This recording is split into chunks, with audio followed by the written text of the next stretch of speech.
يا ربي صل على المختار طه البشير واغفر لنا كل زله وامحنا في النظير يا ربي صل على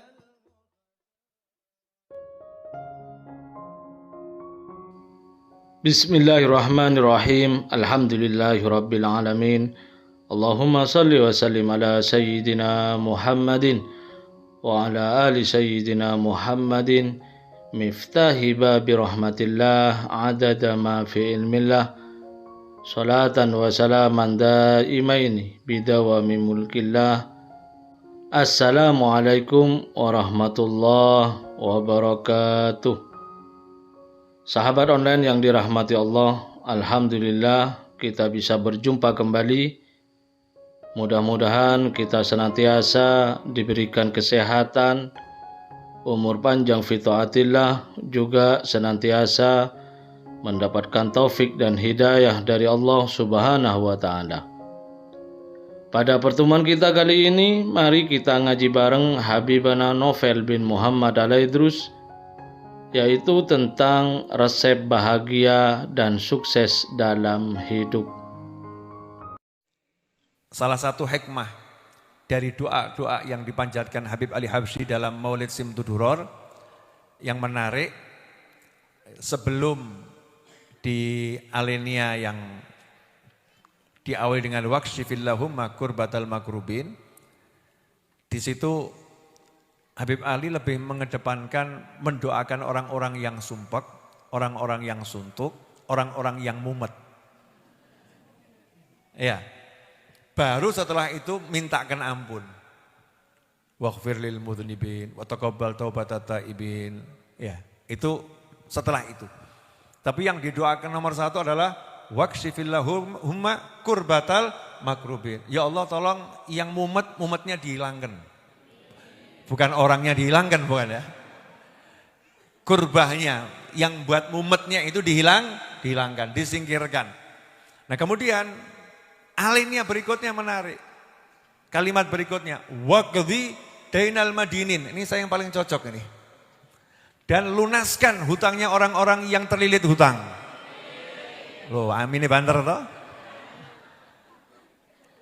Jadi termasuk salah satu doa utama di Simtuduror ini, salah satunya adalah orang yang punya hutang, lunaskan hutangnya. Kenapa? Karena kebanyakan orang sumpek mumet itu gara-gara, nah ini korban kelihatannya.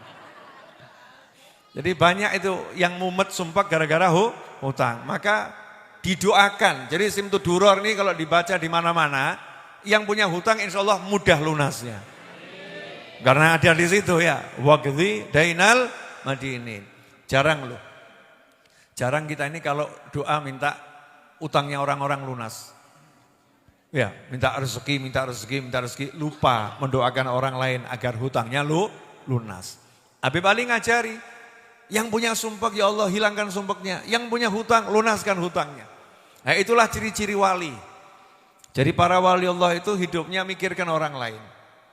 Saya lagi nulis buku ini terilhami ketika saya berangkat umroh dan ziarah kemarin ke Mekah dan Madinah, ziarah Nabi Muhammad SAW dan ziarah nenek saya Sayyidatuna Khadijah radhiyallahu taala anha.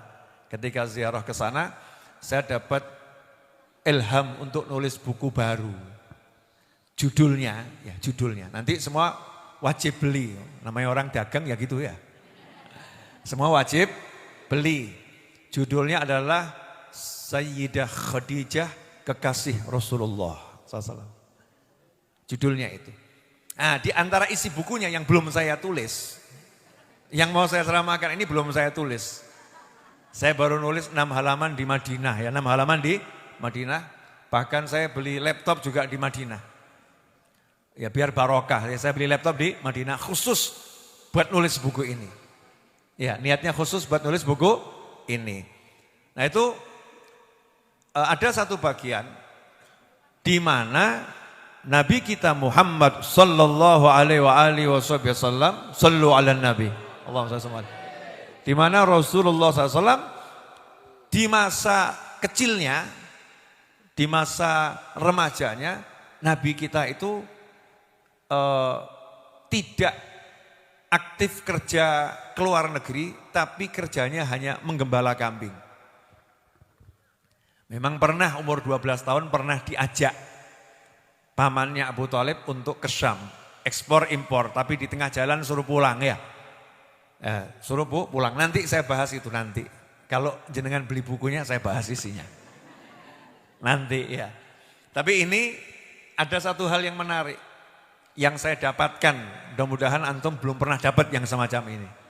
Karena buat saya ilmu baru, mungkin buat antum ilmu lama. Tapi buat saya ilmu baru. Nabi Muhammad SAW itu zahid, hidupnya zuhud. Kalau wali saja zuhud, apalagi Nabi Muhammad SAW. Jadi gak butuh dunia sama sekali, blas. Tapi sebagai syarat hidup kan orang gak boleh nganggur, gak boleh males, pantes-pantesan. Maka pantes-pantesannya Kanjeng Nabi Muhammad SAW kerja menggembala kambing. Karena dengan menggembala kambing itu upahnya cukup buat hidup. Jadi itu orang yang bahagia itu yang butuhnya itu sedikit. Semakin sedikit butuhnya, semakin gak punya butuh, berarti semakin bahagia. Yang buat pusing itu adalah daftar kebutuhan. Butuh kompor gas yang baru, tambah mumet. Butuh istri baru. Mumet awakmu. Makanya pertahankan yang ada, biar tidak pusing. Betul ibu-ibu? Banyak dukungan saudara-saudara. Ya. Butuh anak baru, tambah anak. Itu kadang juga membuat pusing. Ya, butuh rumah baru, butuh semakin banyak daftar butuhnya, kebanyakan orang yang masih imannya pada kebutuhan. Imannya pada kebutuhan, bukan kepada yang punya segala kebutuhan. Semakin banyak butuhnya semakin mumet, semakin pusing. Tapi kalau orang udah nggak butuh semua itu namanya zahid, nggak butuh. Kecuali nanti kondisi yang mengharuskan nanti beda, nanti saya jelaskan. Ya, Kanjeng Nabi SAW udah gembala kambing enak kok. Hidup bersama pamannya Abu Thalib yang miskin. Pamannya yang hidupnya juga susah tapi ahli dagang. Ahli dagang, nggak pernah minta. Abu Thalib itu berjuang keluar negeri cari nafkah untuk Nabi Muhammad SAW. Tapi Rasulullah SAW tidak mau berpangku tangan. Beliau pun menggembala kambing. Sampai umur 25 tahun diajak duduk sama pamannya, sama Abu Thalib. Ya, yang sangat cinta pada Nabi Muhammad SAW. Diajak duduk kemudian diomongi, keponakanku mohon maaf. Pak Likmu ini sudah semakin tua ya, pamanmu udah semakin tua, udah enggak mampu dagang ke luar negeri. Jadi udah enggak mampu lagi bantu membiayai hidupmu. Dan sudah tidak mampu juga membiayai hidupnya sepupu-sepupumu, keluarga kita ini. Jadi paman minta tolong, kamu yang sekarang melanjutkan usaha paman, kamu yang bergerak dagang ke luar negeri, biar bisa membantu menghidupi keluarga ini. Disitulah Nabi Muhammad SAW langsung meninggalkan menggembala kambing, jadi eksportir dan importir, berangkat ke luar negeri. Siap susah, siap gak enak.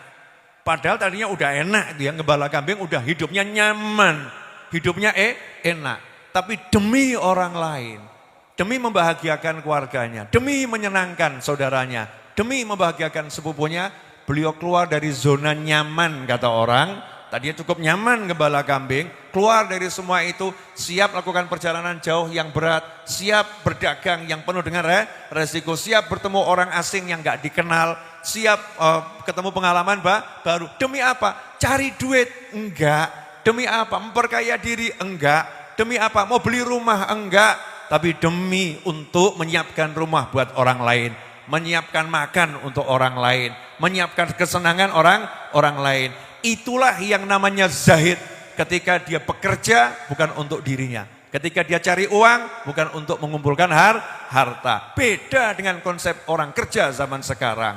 Istri bilang pada suami, Mas semangat kerja, biar kita punya rumah baru, punya mobil baru, punya motor baru, punya handphone baru. Maka semakin banyak daftar kebutuhannya, semakin susah hidupnya.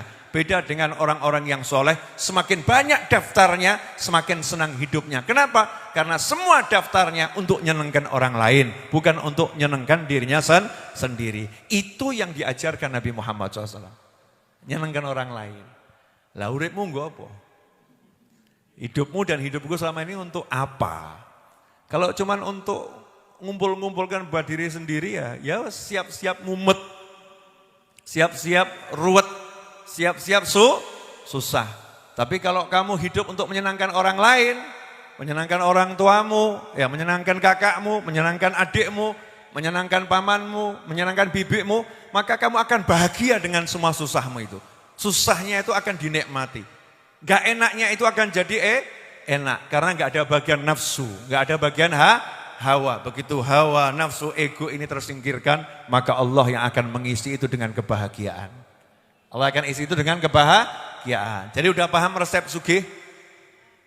Jangan punya pengin untuk diri sendiri, tapi jadikan penginmu untuk menyenangkan orang lain. Makanya para wali dongonya itu. Habib Ali Habsyi itu sampai istrinya cemburu. Cuman cemburunya bukan seperti ibu-ibu yang oknum-oknum ibu-ibu nggak jelas. Nggak gitu. Cemburunya gara-gara apa? Habib Ali Habsyi itu kalau malam waktu sahur ya, waktu pertengahan malam sepertiga malam, doa mustajabnya digunakan untuk mendoakan semua orang yang musuhi. Tapi dengan doa kebaikan. Ya Allah fulan, ampuni dosanya, angkat derajatnya, muliakan kehormatannya, jadikan keluarganya bahagia, anaknya, pasangan hidup, doakan panjang. Padahal itu semua orang yang musuhin. Nah istrinya nggak pernah disebut. Yang ngomong, aku cemburu aku. Kenapa cemburu? Lah itu yang musuhin kamu doakan seperti itu baik-baik. Lah aku istrimu kok nggak pernah didoakan. Bil makna gitu ya. Cemburu sayang itu. Maka dijawab, oh kalau kamu nggak perlu kusebut. Karena setiap kali akan menyebutkan siapapun, engkau yang tersebut dulu di hatiku. Romantis. Wali gak romantis gak mungkin. Romantisnya asli. Bukan palsu. Para wali itu bukan bertindak dengan kalimat, tapi bertindak dengan perbuatan yang tidak diungkapkan. Kadang-kadang yang dicintai nggak pernah mengerti apa yang sudah dia lakukan untuk kekasih hati, karena dia nggak butuh pengakuan dari yang dicintai, tapi dia hanya butuh pengakuan yang maha mencintai. Itulah pria sejati, seperti Anda dan aku di hari ini. Ngaten leres? Oh itu ngakunya begitu. Jadi ayo kita berjuang untuk menyenangkan orang lain. Jadi punya semangat. Ngapain kamu cari duit? Kalau cuma buat numpuk saldo buat apa? Saldonya numpuk-numpuk. Ya kan? Teman-teman saya ini Masya Allah, tadi saya terharu nih sama yang nabur rebana ini. Ini hidupnya Masya Allah semoga istiqomah. Karena ada yang di tengah jalan gak istiqomah banyak. Naudzubillah min dzalik, istiqomah. Yang macul ya macul, yang gali yang gali, yang lepoh yang lepoh, yang dempul yang dempul, dilakukan semua. Waktunya suruh nabuh ya nabuh. Ya nabuh. Yang ahli gali ternyata bisa megang rebana. Untuk apa? Untuk nyepakkan jenengan yang sekarang duduk santai di atas karpet, enak gitu kan ya. Ini atap ini jadi bagus gara-gara yang nabuh rebana ini. Lampu ini nyala gara-gara yang nabuh rebana. Kelihatannya tim tabuh rebana, tapi ini tim yang bangun semua ini. Hidupnya untuk ngurusin orang lain. Duit gak punya, sakno duit. Tapi jangan kamu kira tabungan akhiratnya. Setiap kamu duduk di situ pahala mengalir untuknya. Amin ya. Bejo atau enggak bejo? Bejo. Belum lagi yang tugas ngemis. Wadah yang tugas ngemis siapa? Habib Novel bin Muhammad Al-Idrus. Siapa yang ikut andil untuk pembangunan majelis ini? Siapa yang ikut andil untuk melunaskan hutang tanah majelis ini? Ngemis, saya ngemis ya. Walaupun saya enggak minta sama orang, cuman informasi. Tapi informasi ini kan seperti saya ngemis. Ya, saya ngemis. Cuman saya bejo jadi pengemis. Ngemis untuk Anda yang tinggal duduk santai. Ngemis untuk yang di rumah, yang nonton tayangan majelis pada pagi hari ini dan hari-hari yang lain. Ngemis untuk kebahagiaan orang banyak. Jadilah pengemis yang semacam itu. Tapi nggak minta sama orang loh ya. Jangan minta sama orang. Cukup sampaikan informasi. masih tanpa membebani siapapun. Tapi ini kan sebagai bentuk seperti ngemis pada orang lain. Saya senang menjadi orang yang bekerja capek gitu ya, jual buku tapi banyak yang dibagi. Ya, jual buku, jual kopiah, apapun yang bisa dijual. Yang penting harga diri jangan dijual. Walaupun saya udah nggak punya harga untuk saya jual. Gak ono apa-apa nih ya. Jual semua itu, tapi untuk nyenangkan orang banyak itu. Kalau orang lain senang kan kita senang. Senang begitu lihat dari jauh ada ibu-ibu duduk di sini sumpeknya hilang. Senang saya. Pada waktu berangkat itu ya rotok-rotok sumpek gitu. Oh di sini sumpeknya hilang. Bapak-bapak yang mumet, kok untuk duit apa gak gitu ya. Mumet, mampir Jumat malam Sabtu ke sini misalnya. Pusingnya hilang, seneng gitu. Yo lihat orang yang ketawa bahagia, menyenangkan. Jadikan hidupmu punya arti gitu loh. Itu namanya hidup punya arti. Kalau hidup saya dipikir badok, madang, mangan, ngemplok, nguntal. Masya Allah. Mirip pedus. Ya mirip kambing. Itu nggak usah dipikir. Makan. Insya Allah makan. Minum. Nggak usah dipikir. Itu bagian dari kehidupan yang kita jalani setiap hari. Tapi gimana caranya kita bisa manfaat pada orang lain. Menyenangkan orang lain. Bahagiakan orang lain. Kalau aku dijual, itu bisa membuat orang bahagia. Akan kujual diriku demi orang bahagia. Selama itu enggak melanggar aturan Allah Subhanahu wa ta'ala. Tapi kita kan enggak boleh menghinakan diri, merendahkan diri sampai batasan-batasan yang diharamkan Allah kan enggak boleh. Jelas semuanya? Jadi ibu-ibu, kalau engkau itu masak bisa buat suamimu senang, meskipun kamu tersiksa, lakukan itu. Meskipun kamu nggak pernah dihargai, nggak apa-apa. Capek cari penghargaan dari suaminya, dablek bojone kok ya. Nggak punya perasaan, ngapain cari penghargaan dari suami? Cari penghargaan dari Allah Subhanahu wa ta'ala. Oh dia suka, tak gawekno. Meskipun nggak pernah dibilang terima kasih, nggak apa-apa. Jangan kemudian gak enak sisan, ben krosong, ben ngerti. Jangan begitu. Jangan minta pengakuan, aku udah mencintaimu selama 50 tahun, mana cintamu untukku? Aduh, wedok ruwet. Maksudnya ruwet untuk dirinya sendiri, nanti sakit hatinya. Hidupnya akan sakit. Teruslah mencintai tanpa meminta balasan dari manusia. Mintalah balasan dari yang maha kuasa, nanti senang hidupmu. Nah, buku Sayyidah Khadijah itu adalah cinta sejati yang ada di jagat raya dan tak akan pernah terulang lagi. Ini ngomong dikit boleh? Sorry ya, Romeo silahkan Romeo, Juliet silahkan Juliet. Ya silahkan. Majnun silahkan Majnun, Laila silahkan Laila. Tapi banyak orang belajar kisah cinta dari drama yang dibuat oleh sutradara. Betul? Banyak orang belajar cinta dari kisah-kisah yang ada di tengah kehidupan masyarakat yang tidak sesuai dengan aturan Allah Subhanahu wa ta'ala. Dan kisah-kisah cinta itu dijadikan pondasi membangun kisah cintanya kepada pasangannya, kepada saudaranya, kepada kerabatnya. Padahal yang dia jadikan cermin itu hal-hal yang diharamkan Allah Subhanahu wa ta'ala. Romeo and Juliet gak pernah menikah dan mati minum racun saudara-saudara. Apakah cinta model begitu yang akan engkau terapkan dalam kehidupanmu? Majnun dan Laila indah kalimatnya tapi gak pernah bertemu dalam pernikahan. Laila menikah dengan yang lain, Majnun mati dikubur tanpa bersama Laila dalam kehidupan. Betul atau betul? Nah, tapi kalau Nabi Muhammad SAW, manusia yang paling tahu cinta Nabi Muhammad SAW. Makhluk Allah yang paling kenal cinta Nabi Muhammad SAW. Dan makhluk Allah yang paling dicinta Nabi Muhammad SAW. Apa enggak penasaran gimana Rasulullah itu menuangkan cintanya kepada istrinya yang tercinta dan enggak ada duanya di jagat raya. Contoh itu. Ya, contoh, maka belajar. Oh, saya senang belajar. Oh, cinta nenek dan kakekku indah. Tadinya mau tak tulis judulnya begini tapi enggak jadi. Ya, tadi judulnya begini. Ibumu nenekku. Mesti lak mumet tau kamu. Apa karepe? Betul kan ya? Oh, judulnya udah teka-teki ya. ibumu nenekku. Kok bisa? Lah iya, karena istri-istri Nabi SAW adalah ibunya orang-orang yang beriman. Betul?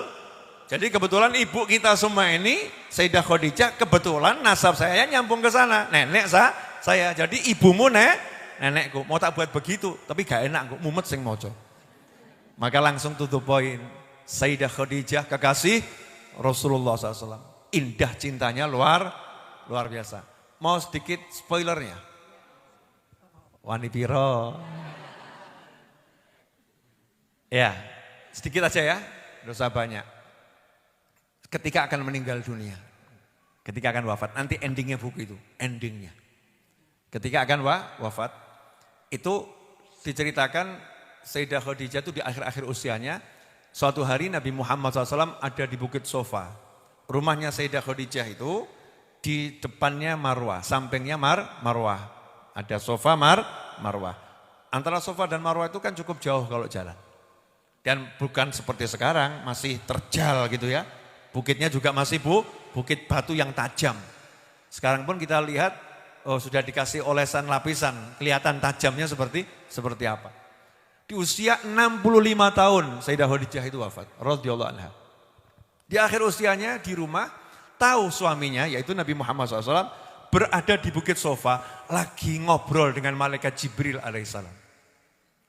Ya ngerti, selama 25 tahun menemani Nabi SAW sejak belum dapat wahyu sampai dapat wahyu. Ngerti, malaikat Jibril ya kenal dengan malaikat Jibril. Makanya kalau ada orang bilang manusia enggak lihat malaikat itu belajarnya kurang. Ya belajarnya kurang, manusia umumnya enggak bisa. Manusia-manusia tertentu bisa dengan izin Allah Subhanahu wa taala. Di antaranya Sayyidah Khadijah.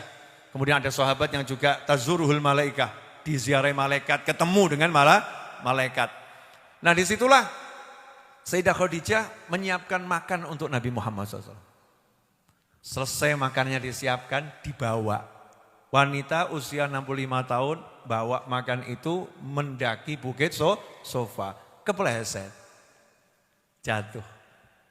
Terus malaikat Jibril dari sebelum nyampe udah ngomong pada Nabi Muhammad SAW, itu Khadijah datang, lagi bawa makanan buat kamu. Lihat Sayyidah Khadijah jatuh, Nabi turun dari sofa, terus dipeluk, dibangunkan. Ya. Setelah itu malaikat Jibril ngomong, sampaikan salam buat Khadijah. Allah titip salam buat beliau. Allah titip salam buat beliau. Terus Allah nyampaikan, Allah titip salam buat kamu.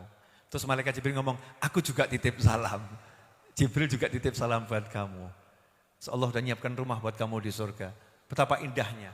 Maka ada satu kalimat dari seorang ulama yang mengatakan, jika Nabi Muhammad SAW wafat di pangkuan Aisyah, maka Khadijah wafat di pangkuan Nabi Muhammad SAW. Paham ya? Jadi kalau ketika Sayyidatuna Aisyah itu berbangga, Rasulullah wafat di pangkuanku, maka ulama membanggakan Khadijah wafat di pangkuan Nabi Muhammad SAW. Gak bisa diungguli. Ya, luar biasa. Nah ini cuman spoiler kecil. Itu kalau tak tenan-tenanan nerangno awakmu nangis kabeh, aku lah jadi sedih. Pagi ini aku tak ingin bersedih-sedih gitu ya. Itu aja sudah ngempet-ngempet. Itu kalau diterangkan benar, glundung, geblak, semaput. Yang bingung saya. Apalagi belum sarapan ini. Ya, apalagi belum makan nasi goreng. Buat yang enggak puasa kan belum makan nasi goreng. Enggak puasa udah niat poso, walaupun enggak makan ya kuat, udah nih niat. Kalau kita kan nawa itu sarapan. Jadi kalau sarapannya telat ya perutnya udah ngomong sarapan dengan berbagai bentuk bunyi yang ada. Jelas semuanya? Nah untuk Ramadan satu yang paling penting hatinya dibersihkan. Jangan sampai menyimpan dendam pada siapapun. Gak bakal dapat rahmat, ampunan dan itqun minan nar serta Lailatul Qadar orang yang Ramadan hatinya masih punya dendam pada muslim yang lain. Allah akan kasih, tapi Allah kasih syarat. Tak kasih kamu ampunan, tak kasih rahmat, tak bebaskan dari siksa api neraka. Tapi satu aja itu loh, hatimu jangan benci pada muslim yang lain. Ngono kok angel gumun aku. Suruh seneng sama, bukan cinta loh ya, jangan benci sama orang. Kok susahnya luar biasa, ngebot-ngeboti sakit hatinya daripada surga Tuhannya. Ngebot-ngeboti sakit hatinya, mengutamakan sakit hatinya daripada terselamatkan dari neraka. lebih mengutamakan sakit hatinya daripada cinta Tuhannya. Mengutamakan sakit hatinya daripada ampunan Allah Ta'ala. Kan ruginya luar biasa. Singkirkan semua bentuk sakit hati. Aku enggak akan sakit hati pada kamu dan siapapun. Kenapa? Karena aku butuh cinta Tuhanku, rahmatnya, ampunannya, surganya, dan bebas dari neraka. Buat hati senang, yang bahagia ketemu siapapun. Oh, enggak ada apa-apa saya dengan kamu, jok khawatir. Hutang, bayaran. Tapi gak ono aku nesu-nesu gak, telat-telat gak apa-apa gitu ya. Tidak ada permusuhan di antara kita, tapi hitung-hitungan jalan mas gitu ya. Kan tetap enak kalau begitu kan ya. Gara-gara hutang aja jadi musuhan. Ya naudzubillah min dzalik. Yang punya hutang ya dibayar. Yang gak punya hutang tapi ngutangi orang lain ya lunakkan. Kalau kamu lebih ya lunaskan. Itu pahalanya luar biasa. Suami istri hitung-hitungan, mas kemarin kamu pinjem loh ya, belum kamu bayar. Iki ora cetha iki. Iya. Kesian udah suaminya pusing, istrinya nambah pusing pakai hitungan. Kemarin kamu pakai uang saya sekian loh mas. Ini pengeluaran bulan ini 5 juta. Ya kamu ngasih saya cuma 4,5 juta, kurang 500 mas. Padahal dia punya tabungan 20 juta. Ini kan bocor ra cetha iki. Khauful fakir, terlampau takut miskin. Sementara dia sedekah di majelis sana, sedekah di majelis sana, sedekah di majelis sana. Sedekahnya luar biasa tapi sama suaminya. Ngeri ini. Ini gak pernah ikut majelis Ar-Raudhah mungkin ya. Gak pernah. Atau majelis-majelis yang lain. Gak pernah ikut pengajian kelihatannya. Ya, belajarnya mungkin dari YouTube tok gitu ya. Gak pernah hadir majelis. Jadi gak paham. Paham cara mengatur prioritas dalam beramal. Terima kasih. Jazakumullah khairan. Insyaallah berkah manfaat. Saya sudah maafkan antum semua, jangan khawatir. Tak maaf no.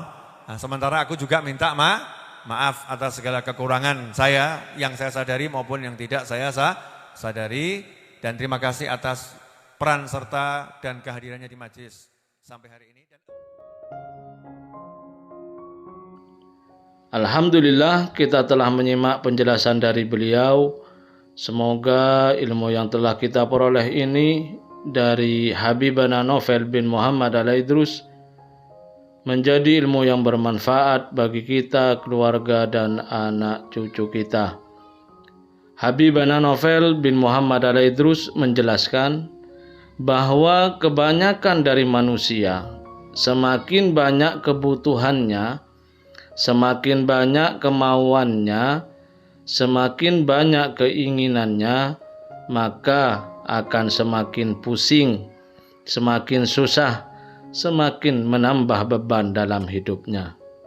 Orang yang selalu menuruti egonya, menuruti hawa nafsunya, tidak akan tenang hidupnya. Beda dengan orang yang banyak kebutuhan, tetapi untuk memenuhi kebutuhan orang lain, menyenangkan orang lain, bermanfaat bagi orang lain, hidup mereka akan tenang dan bahagia karena Allah Ta'ala akan mengganti lelahnya dengan kebahagiaan. Maka niatkan usaha kita untuk membahagiakan orang tua, saudara, dan lainnya. Inilah jalan para waliullah, hidup mereka untuk orang lain, mendoakan orang lain, dan membantu orang lain. Mari kita niatkan hidup kita ini untuk menyenangkan orang lain, membantu orang lain, bermanfaat bagi orang lain, agar Allah Ta'ala berikan kebahagiaan, ketenangan, dan kesuksesan dalam hidup kita. Semoga kita bisa memahami dan senantiasa mengamalkan dari apa yang telah Habibana Novel Al-Idrus sampaikan. Semoga segala hajat baik kita dan saudara seiman kita segera dikabulkan, segera diwujudkan oleh Allah Ta'ala, dan segala masalah yang menimpa kita dan saudara kita diangkat, dihilangkan oleh Allah Ta'ala, diganti dengan hidup yang berkah, penuh dengan ketaatan, kebahagiaan, dan ketenangan. Amin ya rabbal alamin. Wallahu a'lam bishawab. Semoga barokah dan manfaat. Assalamualaikum warahmatullahi wabarakatuh.